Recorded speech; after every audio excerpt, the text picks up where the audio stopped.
얼마나 코로나19 의료시장에 들어가는 자가 얼마나 벌어졌는지를 설명하고 지역사회 의제들에 대해서 깔끔한 정보를 하려고 합니다. 바이러스는 누구나 접촉하면 감염될 수 있다는 면에서 언뜻 평등한 것으로 보이지만 바이러스가 추동하는 사회적 재난의 양상은 계급과 인종, 국적, 젠더 등이 맞물리는 사회적 조건에 따라서 불평등하게 나타납니다. 앞서 배진경 대표님께서 설명해 주셨던 것처럼 한국 사회는 과거 여러 사회적 재난 시기에 소위 불안정 노동의 여성화를 통해서 경제적 위기를 봉합해왔습니다. 그 결과 우리 노동시장의 젠더 불평등은 더욱 심화되었죠. 코로나19의 국면도 다르지 않습니다. 고용 불안의 방아쇠는 가장 먼저 우리 여성 노동자들을 겨누었습니다. 통계청이 지난 10일 발표한 5월 고용 동향에 따르면 지난달 취업자 수는 전년 동월 대비해서 39만 2천 명이 줄었습니다. 이 중 61%가 여성의 몫이었고요. 실업자의 경우에는 지난해 같은 달 대비 14만 3천 명 늘었는데 이 중 여성이 65%를 차지하고 있습니다. 사실 이러한 증가폭은 이 계절 요인을 통제하기 위해서 지난해 같은 달의 지표와 비교하여 산출한 것인데 이는 사실 코로나19가 우리 고용노동시장에 미치는 충격을 축소하는 측면이 있습니다. 코로나19가 우리 노동시장에 미치는 영향을 보다 적확하게 살펴보려면은 각각의 지표들을 코로나 팬데믹 선언 전인 올해 2월을 기준으로 비교할 필요가 있습니다. 이를 위해서 고용 동향의 주요 지표들의 계절 조정 자료들을 기준으로 다시 비교해보면 지난 5월의 취업자 수는 올해 2월과 비교했을 때 87만 명이나 줄었고요. 이 중 여성 취업자 수는 51만 명이 줄어서 남성에 비해서 16만 명이나 더 줄었습니다. 일시휴직자의 경우에도 올해 2월과 비교했을 때 5월에만 50만 명이 더 늘었는데 이 중 여성이 22만 명으로 남성에 비해서 4만 명 가까이 더 많았습니다. 이것을 월별 총 노동시간으로 산정해보면은 남성의 총 노동시간이 2,900만 시간 감소한 것에 반해서 여성은 3,200만 시간 감소했는데요. 이 노동시간의 감소를 주 40시간의 일자리로 환산하면은 지난 2월부터 5월까지 여성 노동자의 몫인 일자리가 81만 개 사라졌다는 계산이 가능합니다. 전국적인 상황이 이렇다면은 우리 충남 지역의 상황은 어떨까요? 우리의 고용지표도 여성 노동자들의 피해를 드러내고 있습니다. 지역 고용 동향 자료의 경우 성별에 따른 계절 조정 자료를 제가 확보하지 못해서 전년 동월 대비 비교치를 소개해드릴 텐데요. 이 충청 지역 고용 동향에 따르면 지난 5월 우리 지역 여성 취업자 수는 지난해 같은 달과 비교했을 때 1만 명 이상 줄었고 실업자 수는 6천 명 이상 늘었습니다. 또 가사나 육아 활동 등을 이유로 한 여성의 비경제 활동 인구도 6천 명 이상 늘었습니다. 특히 4월 실업자 수의 경우에는 남성의 실업자 수는 4월에 오히려 3% 줄었는데 여성의 실업자 수는 같은 기간에 22.4%나 크게 늘었습니다. 그런데 사실 충남 지역의 경우에는 전체적으로 살펴봤을 때 이 고용 불안의 증가폭에 있어서 여성 노동자가 차지하는 비중이 앞서 소개드렸던 전국의 상황에 비해서 뚜렷하지는 않은 편입니다. 그런데 코로나19는 이런 노동시장의 무선의 근본적인 원인이라기보다 이미 노동시장에 존재하는 일종의 구조화된 불평등을 심화시키는 트리거, 방아쇠라고 이해할 때에는 이러한 고용지표의 단기적인 증가폭보다 이미 지역 노동시장에 뿌리 깊이 자리하고 있는 젠더의 불평등을 지표로 살펴보는 것이 더 중요해 보입니다. 그런 의미에서 2019년 상반기 지역별 고용조사 결과를 살펴보면은 충남 지역 여성 임금 노동자의 월 평균 임금은 200만 원으로 남성 임금 노동자의 322만 원에 비교했을 때 122만 원이나 적습니다. 충남 지역 남성 임금 노동자가 100만 원을 받을 때 여성 노동자는 62만 원만을 받고 있는 것입니다. 그리고 지역 전체 임금 노동자 중에서 여성은 39.8%밖에 차지하지 않는데 시간당 8,844원 미만의 저임금을 받는 노동자의 경우에는 여성이 무려 70%를 차지하고 있습니다. 또 최저임금에 미달하는 수준의 저임금 노동자의 경우에도 여성 노동자가 69%를 차지합니다. 직종별로 살펴보면은 이 사회적 재난 시기에 우리 사회를 지탱하는 필수 노동인 동시에 고용 불안과 저임금과 감염 위험에 노출된 직종들에 지역 여성 노동자들이 집중되어 있습니다. 2018년 기준으로 살펴본다면 돌봄과 보건, 개인생활 서비스직의 경우 90% 이상이 여성입니다. 가사, 음식, 판매 관련 단순 노무직 중에는 77%가 여성이고 상담, 안내, 기타 사무직 노동자들 중에서는 76%가 여성입니다. 최근 이렇게 이미 불안한 지역 여성자들의 노동자들의 노동 조건이 코로나19라는 사회적 재난의 위협과 교차했을 때 벌어질 수 있는 매우 극단적 사례가 있었습니다. 아마 아실 텐데 지난 6월 1일에 쿠팡 초남 물류센터에서 한 30대 여성 파견 노동자가 사망했습니다. 기저질환이 있는 건강 약자였고 자신의 노동 조건에 대해서 마음대로 주장할 수 없던 노동 약자였던 고인은 하청업체 소속이었고 조리사였음에도 강화된 방역지침 아래서 과중한 청소 업무까지 수행해야 했습니다. 제대로 된 보호장비조차 갖추지 못한 대로 혼합된 세제를 사용해서 청소를 하던 와중에 숨을 거뒀습니다. 쿠팡과 하청업체들은 서로 책임을 회피하고 있고 보건당국은 고인의 기저질환을 이유로 이것은 코로나19와 상관이 없다고 주장하고 있습니다. 그 어느 애니메이션에서 이렇게 노래를 하죠. 우리들의 사랑은 열린 문이다. 저는 재난도 일종의 열린 문이라고 생각합니다. 감추어두었고 봉합한 듯이 보였던 여러 우리 사회의 진실과 모순들을 그 갈등들을 마주하는 위기인 동시에 새로운 관계를 조직할 수 있는 기회이기도 한 것입니다. 앞서 신성연희 활동가가 발표에서 언급했었던 것처럼 우리는 이 기회를 놓치지 말아야 합니다.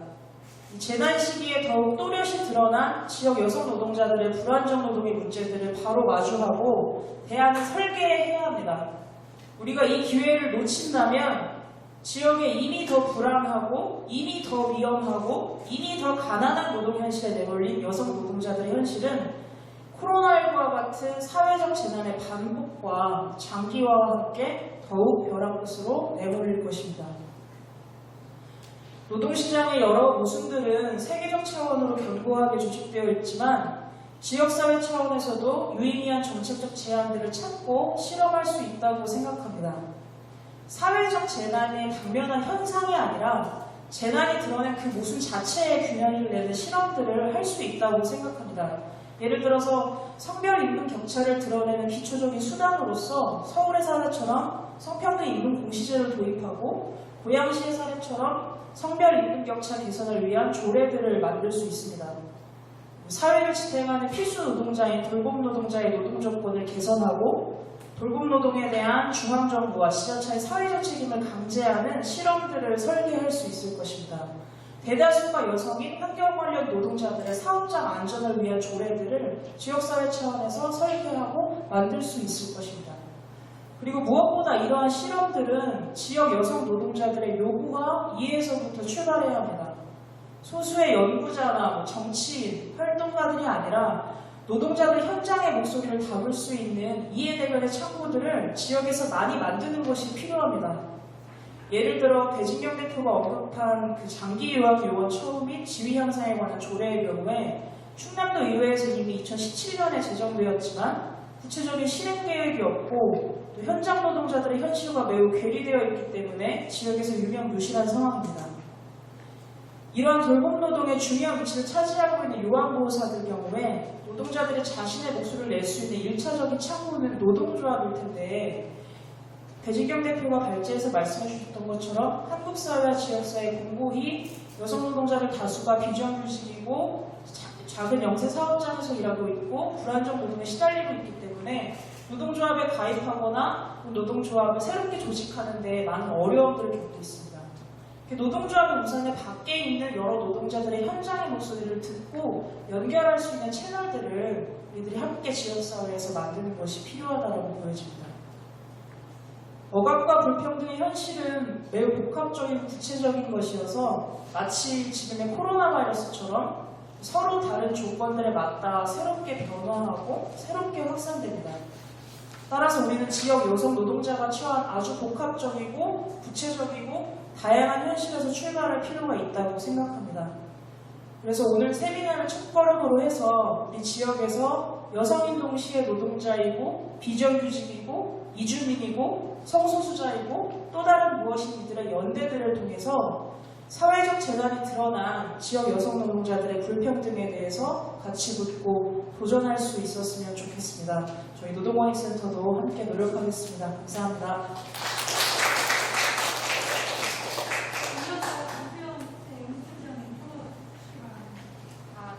저는 오늘 토론할 내용을 자료집 43페이지하고 44페이지에 적었습니다.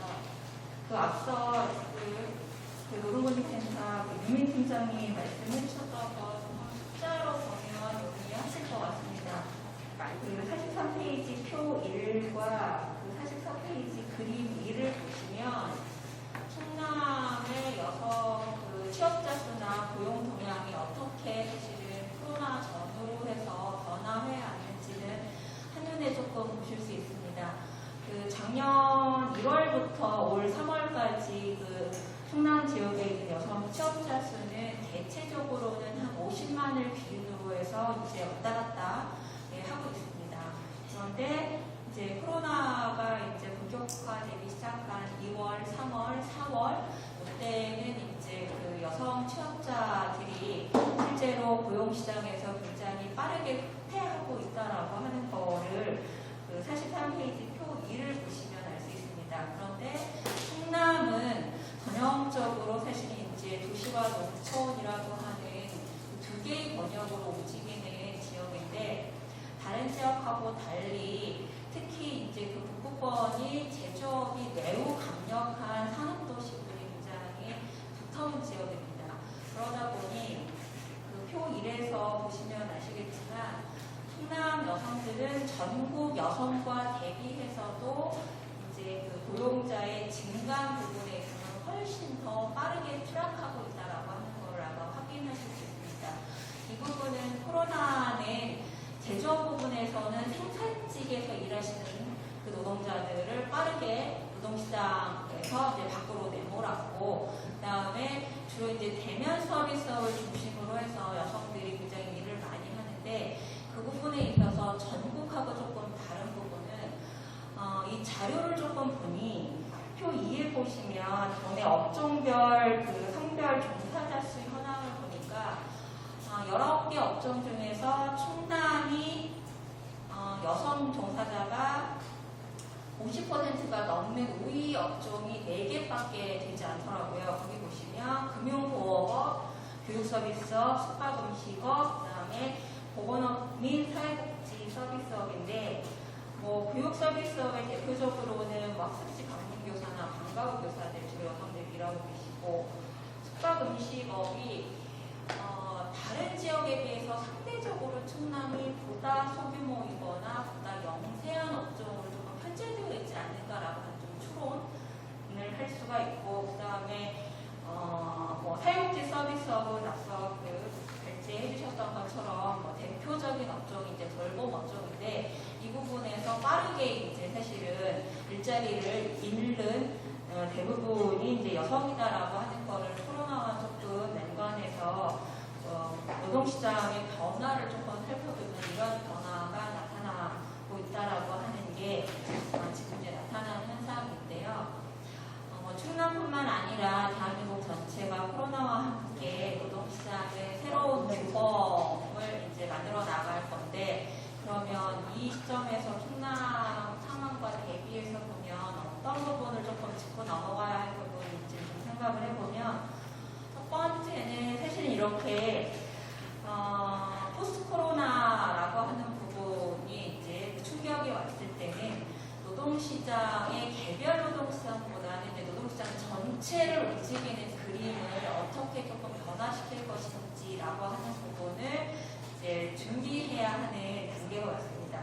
그래서 이제 기존에 조금 이제 개별적으로 파편화되어 있거나 이런 부분들을 어떻게 조금 집약화하고 그다음에 어떻게 조금 새로운 그림을 그려야 하는지라고 하는 방역 시스템의 역할이 굉장히 중요한데 사실은 여성 일자리와 관련해서 충남의 방역 시스템은 굉장히 조금 취약한 상황입니다. 그래서 이 부분을 조금 하나의 과제로 가져가야 될 부분이고 이제 두 번째는 새로운 일자리를 갖거나 아니면 변화한 시장에서 이제 적응하기 위해서는 훈련과 관련된 부분을 어떻게 사실은 새롭게 투자하고 준비해야 되는지라고 하는 부분이 있는데 기존의 여성 일자리의 지금 인프라 수준은 주로 이제 공급 기관의 편의성을 중심으로 해서 훈련이 조금 편제되어 있습니다. 그렇다 보니 여기 수도권 가문들이 이렇게 새로운 문화나 새로운 시장이 열린 부분에 대해서 빠르게 이렇게 대응하거나 이런 부분들을 충남은 상대적으로 조금 못하고 있어서 그 부분을 조금 어떻게 빠르게 대응을 하느냐라고 하는 게 하나의 숙제일 테고 마지막으로는 이 코로나와 함께 원래도 취약했고 그다음에 원래도 사각지대에 있었고 원래도 저임금의 불안정 노동 안에 있었던 여성들이 이제 굉장히 다량으로 일시휴직을 하거나 휴업을 하거나 또는 이제 실업자로 빠지게 됐는데 이 부분 이 집단들이 다시 이제 노동시장 안으로 들어와야 할 때 그 이전의 일자리를 가지면 문제가 없지만 그렇지 않은 경우에는 새로운 일을 찾거나 해야 하는 이전직과 관련된 사실은 고용 서비스가 좀 잘 촘촘하게 구성이 되어야 되는데 이 부분이 이제 충남도에서 어느 만큼 빠르게 대응을 할지 이 세 가지가 충남도에서 포스트 코로나를 대비해서 당장 시급하게 준비해야 할 하나의 과제라고 생각합니다. 이상입니다. 지금 주로 이제 여성노동 분야 관련해서 두 분은 토론해 주셨고요. 바로 이어서 그 이제 젠더 폭력 분야 관련해서 이경복 회장님 그리고 이혁훈 원장님 토론을 듣도록 하겠습니다. 네, 안녕하세요. 저는 충남 여성 시설협의회 대표, 상임대표를 맡고 있고요. 예산 성폭력 상담소에서 소장 역할을 하고 있습니다. 오늘 공주 정책개발원, 여성정책개발원 21주년 기념 행사에 토론자로 나올 수 있게 되어서 감사하고요. 그리고 좀 전에 인사하고 했지만 조광희 여성정책 과장님이 저희하고 앞으로 저희 그 젠더 폭력 예방 근절을 하기 위해서 함께 뭔가를 이뤄낼 수 있을 거다라는 기대를 했었는데 가신다고 하니까 한편으로는 영전에서 가시니까 축하드리면서 또 한편으로는 저희 일이 조금은 좀 더 빠르게 진행되지 못한 부분이 있는 것을 좀 염려하면서 그래도 새로 오시는 정책관님하고 젠더 폭력에 대해서 좀 더 적극적으로 추진할 수 있게 좀 노력을 하려고 합니다. 저희는 젠더 폭력의 현장에서 역할을 하고 있는 성폭력, 가정폭력 시설의 일을 하고 있거든요. 그래서 현장에 한 가지 말씀을 드리면서 사이버 성폭력에 관련되어서 좀 얘기하고 질도 드리고 그렇게 하겠습니다. 저희는 그 긴급을 요하는 경우가 참 많거든요. 코로나로 인해서 2월 23일부터 6월 28일 휴관이 해제할 때까지 아마 한 2, 3월 달까지는 이게 뭐지? 코로나 감염이라는 거를 대처를 어떻게 해야 되지? 이런 상황에서 주춤주춤하고 있다가 폭력 피해자들을 받지는 못하고 그런 상황이었지만 그 후부터는 적절하게 대응을 했어요. 그래서 입소자가 생기면 개별적으로 가서 방문을 해서 피해자를 모시고 분리된 공간에 있게 하고 그 다음에 이제 검사를 한 다음에 입소를 하고 또 만약에 입소자가 외부에 나가야 될 경우가 특별한 경우는 없었지만 집안에 뭐 상을 당하거나 이럴 경우에는 취소 처리를 하고 나갈 수밖에 없는 그런 안타까운 상황이 저희 코로나로 인해서 젠더 폭력을 예방하는 현장에서는 이렇게 애로사항이 많이 있었다. 그리고 그것을 대응하는 종사자들은 내가 당연히 해야 될 일이지만 두렵기도 하고 불안하기도 하고 그런 상황을 지금까지 저는 견뎌왔고요. 그래서 이들에게 감사하다는 말씀을 좀 드리면서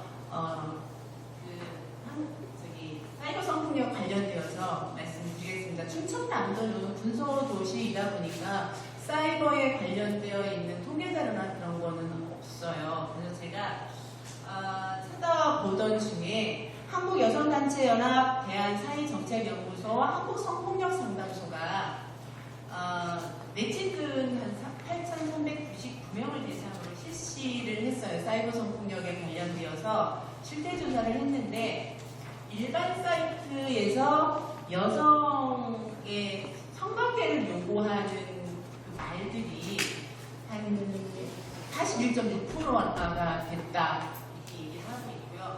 그 다음에 성 관련 욕설이 37.6%.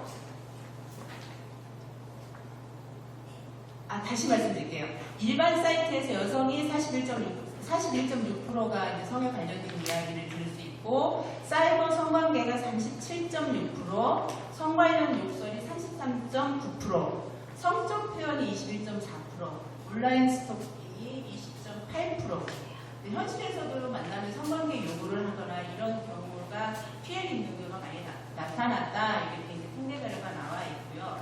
그래서 사이버상에는 익명성이 높은 관계로 가해자의 증거 확보가 어려울 뿐만 아니라 피해자의 생명이나 신체의 안전이 직접적으로 연관되지 않다라는 이유로 그 피해자의 법적 지위를 보장받지 못하고 있는 경우가 있습니다.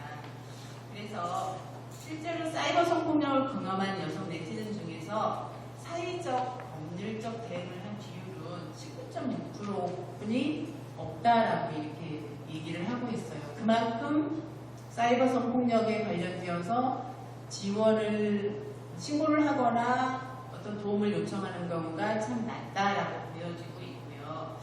그래서 이 불법 촬영물에 관련되어서 근절과 수요 차단을 위해서 신고를 안 해도 모니터링 할 수 있는 어떤 체제가 마련되어야 되지 않을까.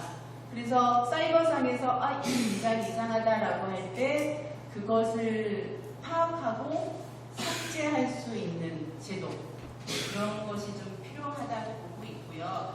그 다음에 이제 신성현희 선생님께서 말씀해 주셨듯이 17년 동안 그 소라넷이 소라넷의 숨통을 끊기 위해서 메갈린 활동이 많이 있었잖아요. 그런데 그 온라인 성착취 네트워크를 파괴할 수 있는 기회가 이제 놓치지 말아야 된다 이런 말씀을 해주셨어요. 그래서 N번방 사건을 통해서 어떻게 파기를 할 것인지, 어떻게 이 문제를 해소할 것인지 그 방향성을 좀 말씀해 주시면 좋겠습니다. 그리고 또 하나 제가 말씀드리고 싶은 건 충청남도에 여성폭력 방지 법이 조례가 이번에 만들어졌어요. 그래서 이 조례에 만들어진 내용에서는 보호와 지원 문제 쪽으로 많이 좀 나와 있는 부분을 저는 보호는 사건이 생기기 이전에 보호를 하고 그 다음에 사건이 생기기 후에 지원을 하는 경우인데, 그러기 이전에 이 문제를 해결하기 위해서는 우리가 어떻게 할 것인지, 예방을 할 것인지를 필요하다고 저는 보여지고 있어서 성평등 예방 교육과 그 다음에 그 지자체의 동사무소, 면사무소의 폭력에 관련된, 젠더 폭력에 관련되어 있는 안내문이라든가 도움 요청할 수 있는 방법을 아주 제도적으로 충청남도에서 홍보를 하면 어떨까? 아직은 지금 그렇지 못하고 있거든요. 그래서 이 부분을 좀 제안을 드리면서 신정현 선생님의 말씀 부탁드리겠습니다. 네, 감사합니다.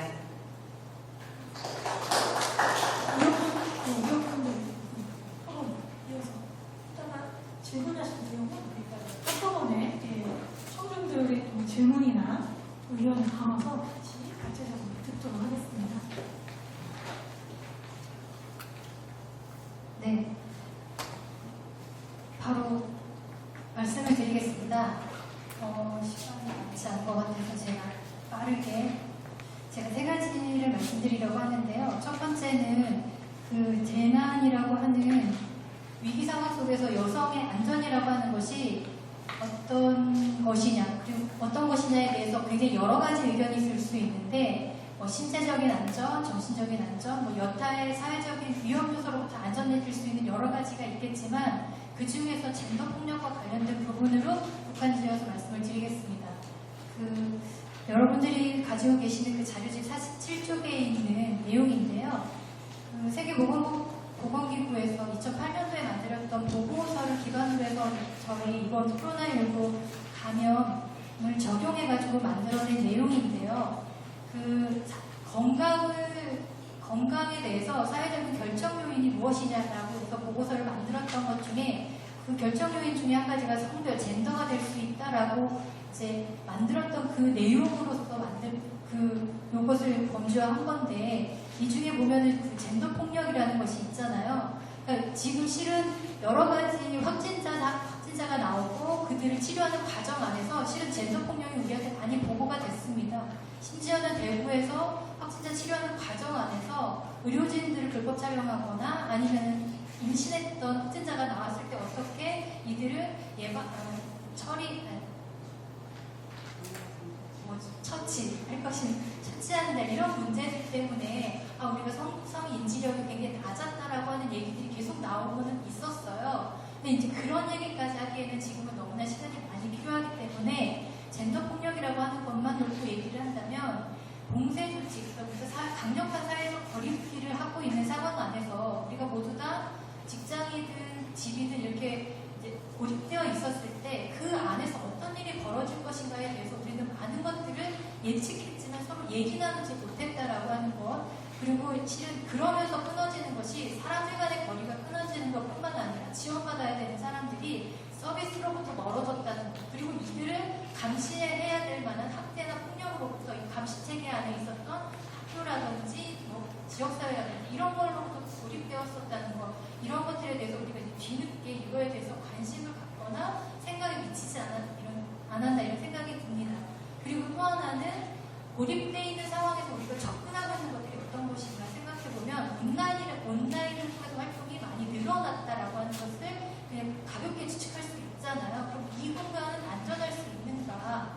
그리고 일터라는 공간 안에서도 마찬가지로 사람들이 고립되어 있어서 사업장마다 여러 가지 차이는 있겠지만 사업장들이 서로 간에 교류하지 않고 더 이상 이동하지 않은 상태로 일을 하다 보니까 그 안에서 있었던 권력관계, 위계적인 관계 안에서 벌어지는 괴롭힘이라든지 갑질이라든지 이런 것들은 더 늘어는가 줄었는가, 이런 거에 대해서 우리는 예측할 수 있다는 생각이 듭니다.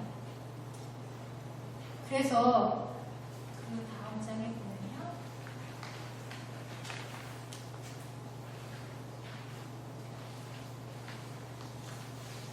제가 넘어가지 않아요. 실은 유엔에서는 이 코로나19 온라인이 증가하면서 이제 아동성폭력이 늘어날 것이다, 이거에 대해서 대응을 해라 라는 얘기도 이미 있었고, 우리나라에서도 지난 4월에는 코로나가 있음에도 불구하고 불법 성매매들이 굉장히 활개를 치고 있다, 이런 보고들도 있었습니다. 그리고 실제적으로도 다른 나라에서 보면 가정폭력들이 보시는 그 다음에 보시는 것처럼 중국, 프랑스, 영국 할 거 없이 전 세계적으로 보면은 이 사회적 재난 상황에서 가정폭력이 이렇게 많이 늘어났다는 것을 수치적으로 많이 보여주고 있어요. 3배, 30배, 20%, 심지어 유럽연합에서는 가정폭력률이 3배나 증가했다고 하는 이런 통계 자료들을 내놓고 있잖아요. 근데 우리들한테 이런 통계들이 있었나라는 생각이 언뜻 들면서 지난 3월에 경찰청에서 발표했던 자료가 하나 있습니다. 가정폭력이 전년 대비 좀 줄었다, 이런 정도의 이제 통계가 나왔었는데, 이걸 놓고 굉장히 여러 가지 의견들이 있었습니다. 이제 늘었으면 늘었지 줄었을 리는 없다라는 것을 우리가 예측할 수 있는데, 이 통계는 뭘 의미하냐? 실제로 발생 건수하고 신고 건수의 차이가 있을 수 있다. 신고된 건수가 이렇다는 것은 신고할 수 없는 상황이 있는 거 아니겠냐? 방법도 없고 또는 뭐 어떻게 신고하는 방법도 없고 또는 더 열악해진 여성들이나 피해자들이 신고를 못한 게 아니냐라는 얘기들을 해왔습니다.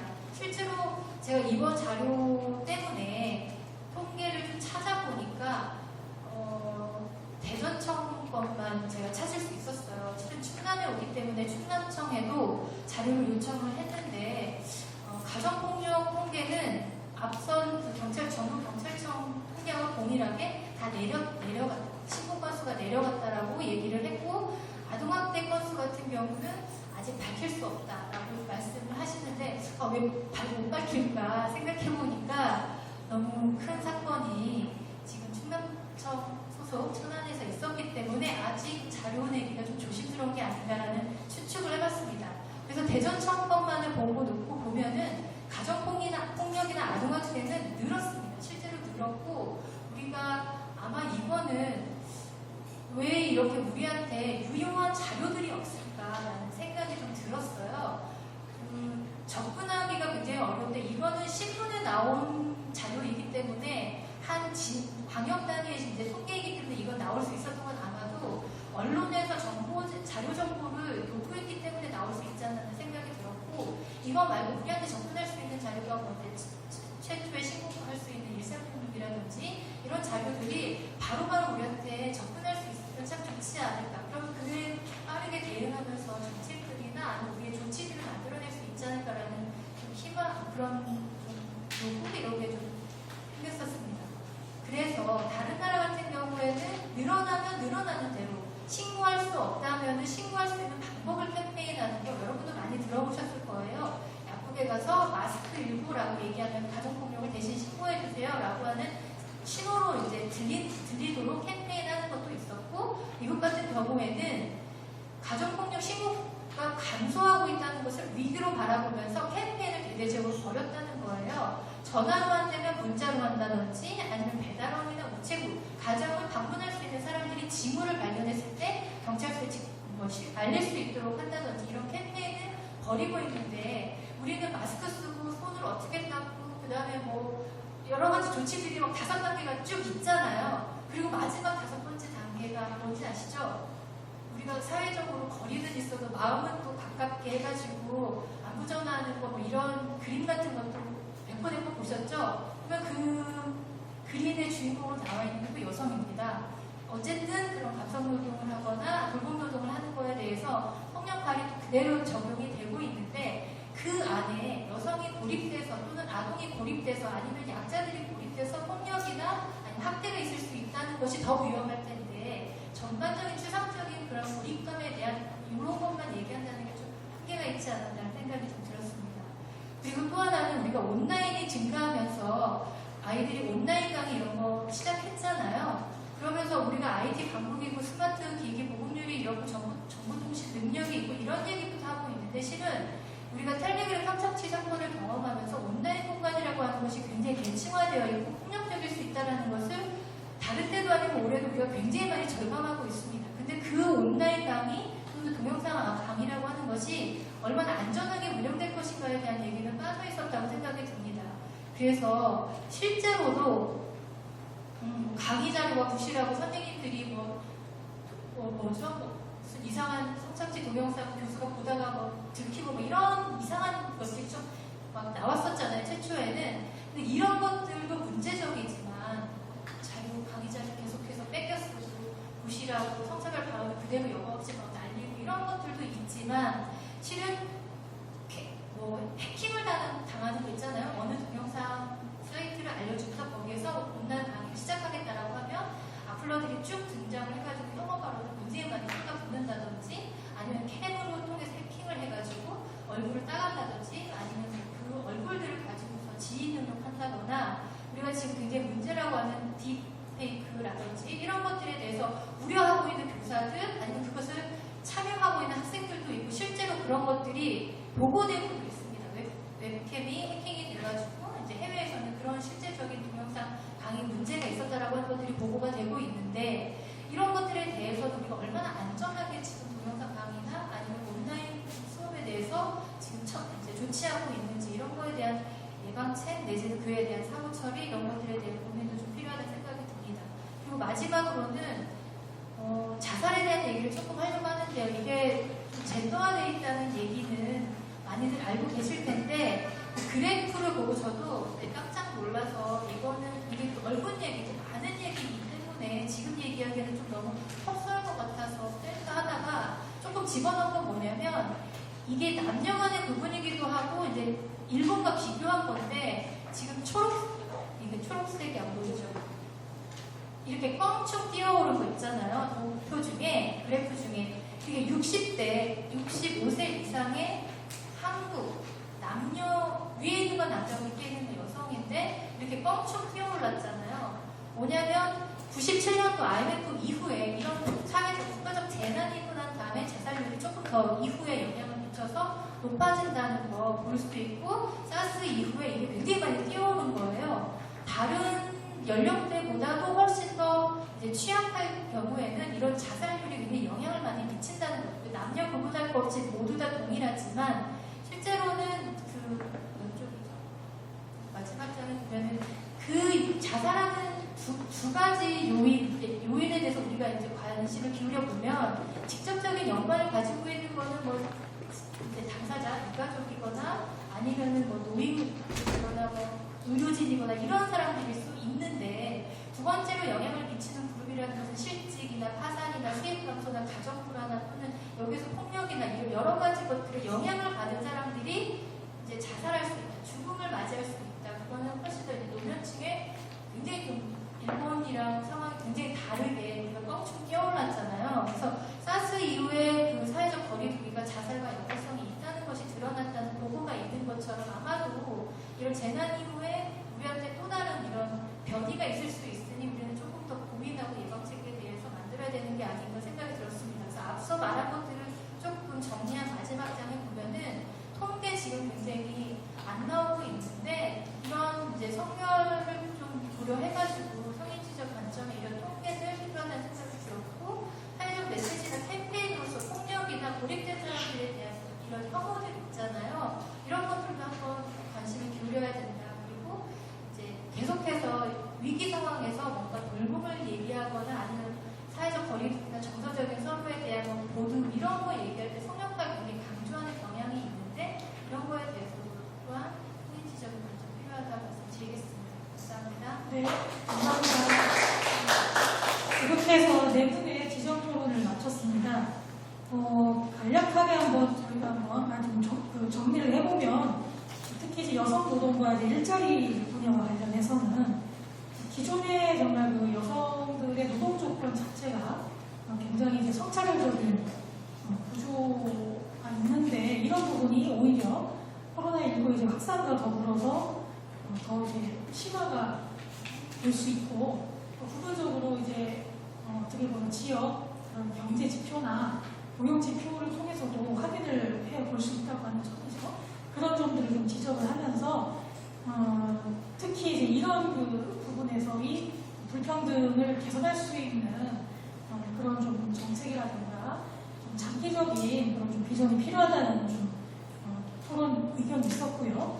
또 한편에서는 이제 어떻게 보면은 일자리 차원에서도 더 빠르게 이런 이제 그 여성들의 어떻게 보면 노동시장 이탈 가능성이 높고 또 그게 이제 부분적으로 확인될 수 있는데 이제 여성 일자리들의 이제 특히 이제 재진입이 더 용이할 수 있고 실질적으로 좀 확대될 수 있는 그런 이제 뭐 시스템이라든가 정책적인 확대가 필요하다는 그런 좀 의견들을 주셨습니다.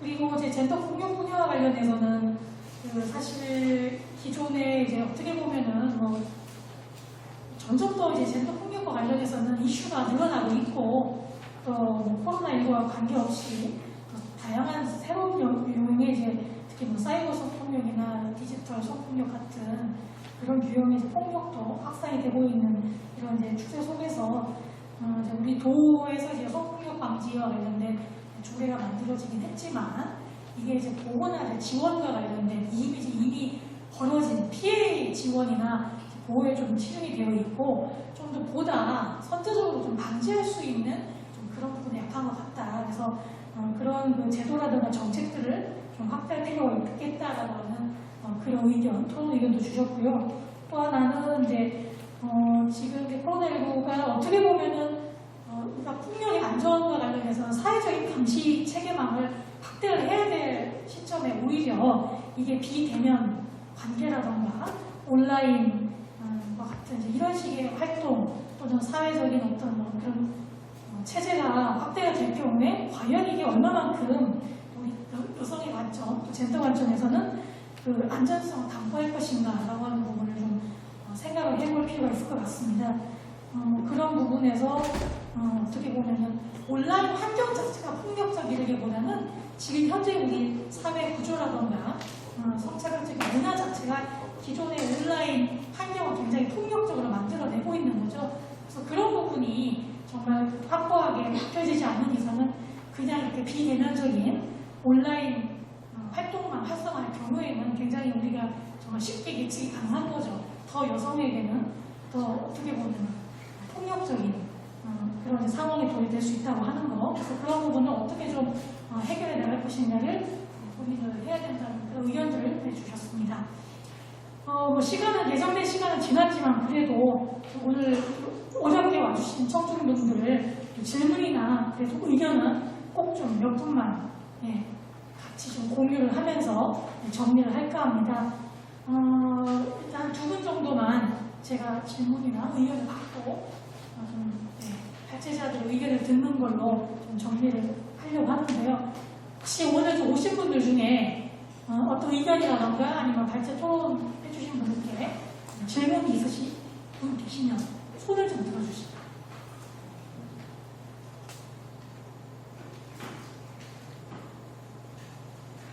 마스크를 써가지고 제가 얼굴에 표정이 잘 안 드러나니까 제가 바르게 캡치를 하기가 쉽지 않은데요.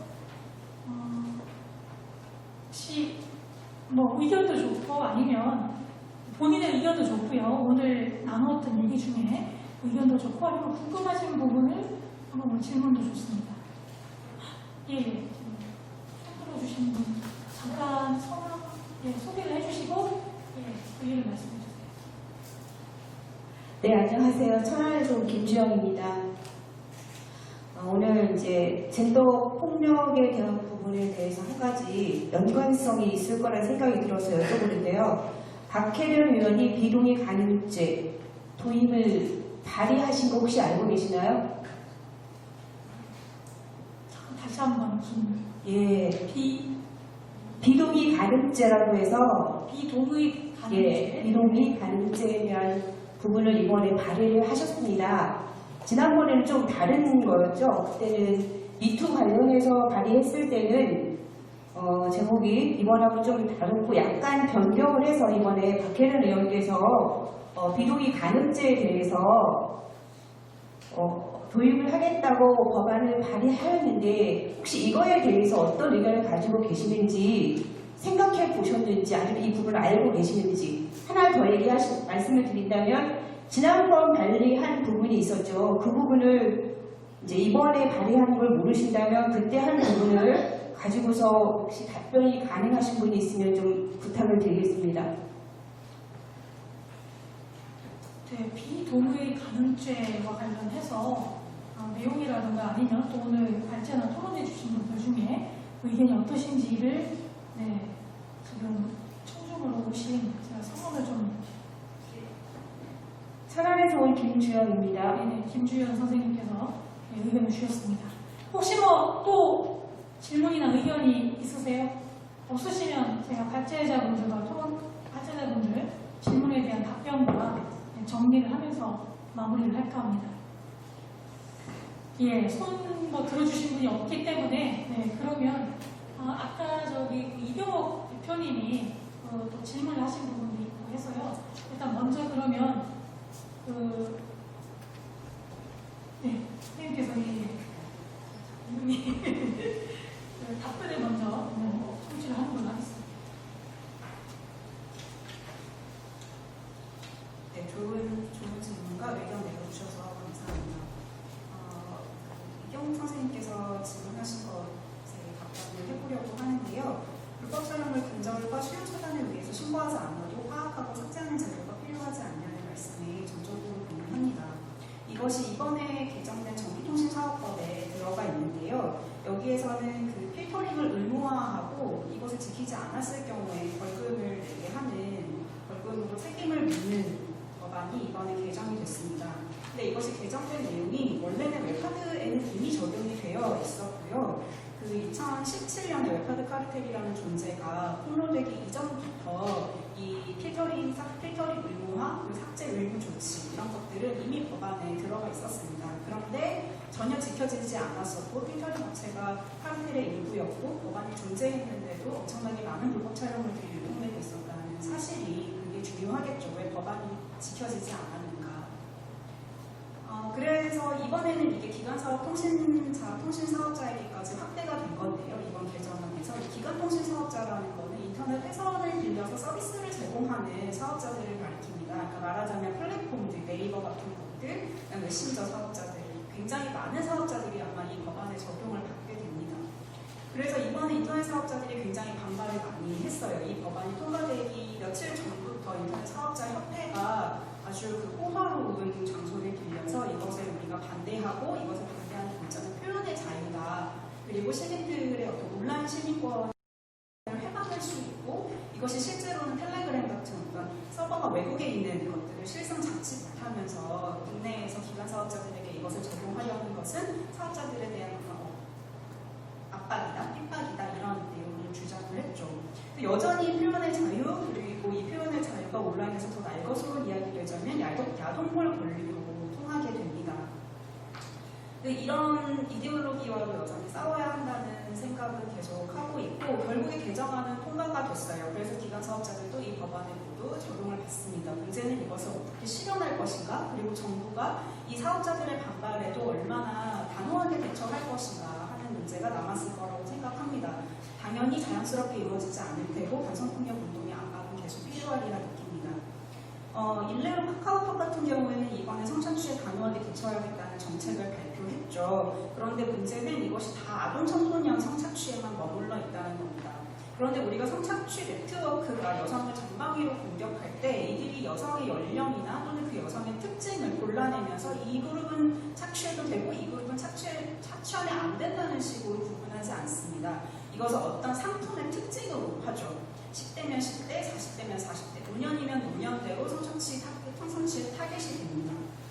그래서 전방위로 공격할 때 우리가 한 집단만 골라내서 방어할 수는 없다고 생각합니다. 그래서 이 아동 청소년만이 아니라 여성 전반에 대한 폭력으로 이해하고 법안이 이런 식으로 계속 확장될 수 있게끔 노력해야 하고 그 안에서 이번에 검찰의 역할도 굉장히 중요하겠죠.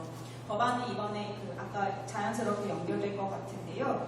그렇다면 어떻게 이것을 파괴할 기회를 놓치지 말아야 하냐, 엠번방 사건을 통해서 어떻게 방향을 잡을 것이냐.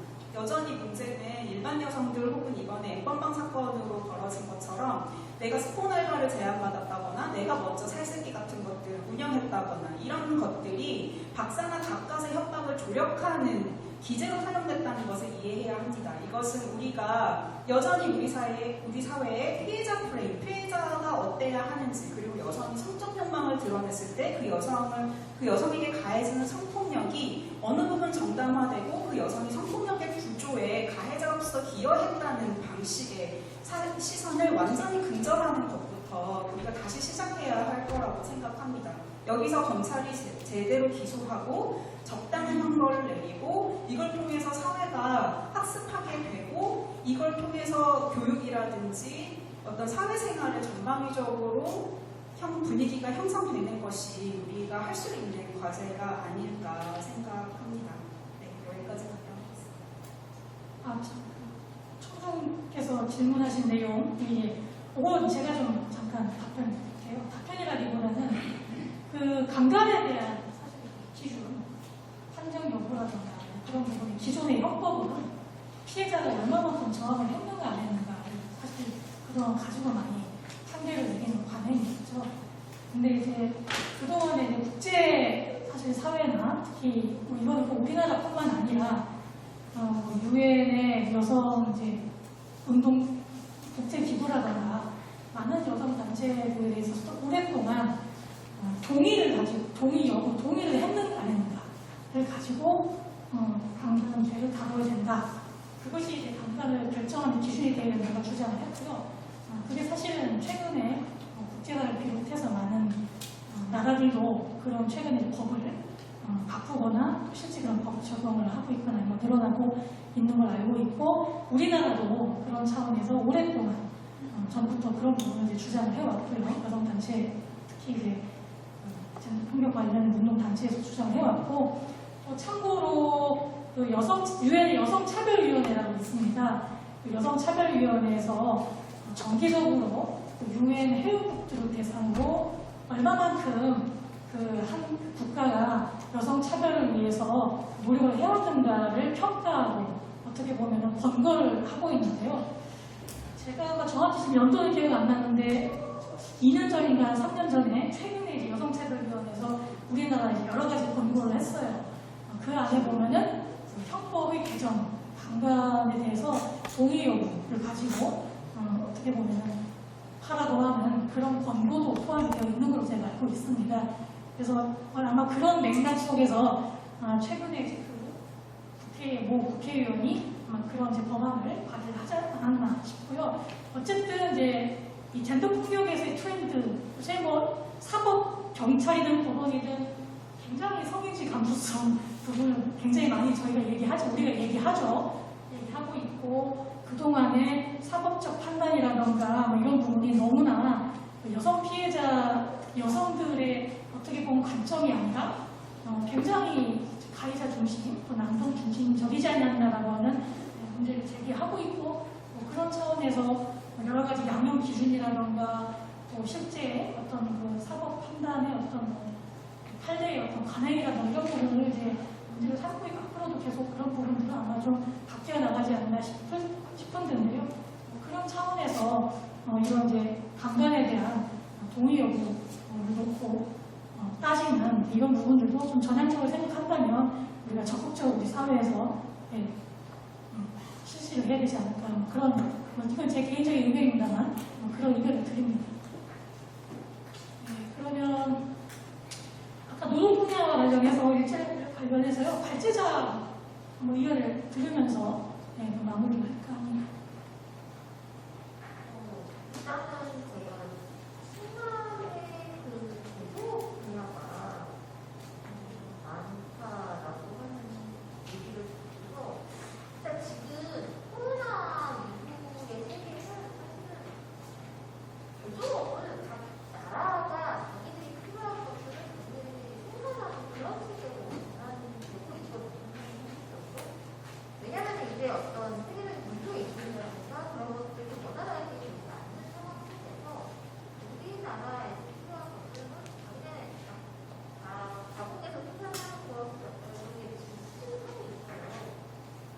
근데 이런 상황이기 때문에 디지털 일자리라고 하는 것도 사실은 중요하다고 보고 그렇다고 해가지고 제조업을 놓을 수는 없다라고 하는 생각이 좀 들고 그리고 지금 중앙정부가 디지털 그림을 이렇게 얘기를 하고 있는데 솔직히 말씀드리면 아직까지 그게 실체가 좀 많은 것 같아요. 왜냐하면 그 발표한 내용들에 대해서 뭔가 아까 말씀하셨듯이 그 요양보호사 수험대선배가 이게 수납이 있다라고 말씀하셨는데 그것처럼 뭔가 실행이 담보되지 않은 그런 내용들이 있는 것 같고 그리고 환경 쪽에서는 그림 표준과 관련해가지고 무슨 기반이 바뀌었을까? 이것이 진짜 그림이냐라고 하는 질문들이 많이 나와요. 그래서 이런 것들을 보았을 때 사실 이제 지방정부 차원에서의 어떤 중앙정부와는 별도의 규제 정책이라든가 이런 것들이 필요하지 않겠는가라고 하는 제안이 있고요.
네, 그러면 이제 마무리를 하고 마칠까 합니다. 사실 이제 오늘과 같은 이 주제의 자리는 이제 시작이지 않나 싶어요. 오늘은 이제 처음으로 한번 큰 틀에서 어떻게 보면 좀 조망을 해보는 코로나 이후에 우리 지역, 우리 충남에서의 여성의 삶, 그리고 또 성평등이라고 하는 주제와 연동해서 큰 틀에서 한번 생각해보는 또 한번 공유해보는 자리를 가졌고 앞으로 아마 이런 부분들이 조금 더 이제 분야별로 구체적으로 다양한 이슈를 가지고 더 이렇게 심도 있게 논의를 하면서 또 그것이 실질적으로 우리 정책화할 수 있도록 더 이제 같은 노력을 해야 되지 않나 싶습니다. 그런 점에서는 오늘 이 자리가 그래도 처음 의미 있는 처음 자리로서 의미가 있지 않나 싶고요. 앞으로도 같이 고민을 나누고 좋은 좀 대안을 만들어가는 데 있어서 여러분들이 또 계속적으로 함께 또 해주시기를 기대를 하면서 오늘 충남여성 정책개발원 21주년 개원 기념 세미나를 마치도록 하겠습니다. 아무튼 끝까지 자리 같이 해주신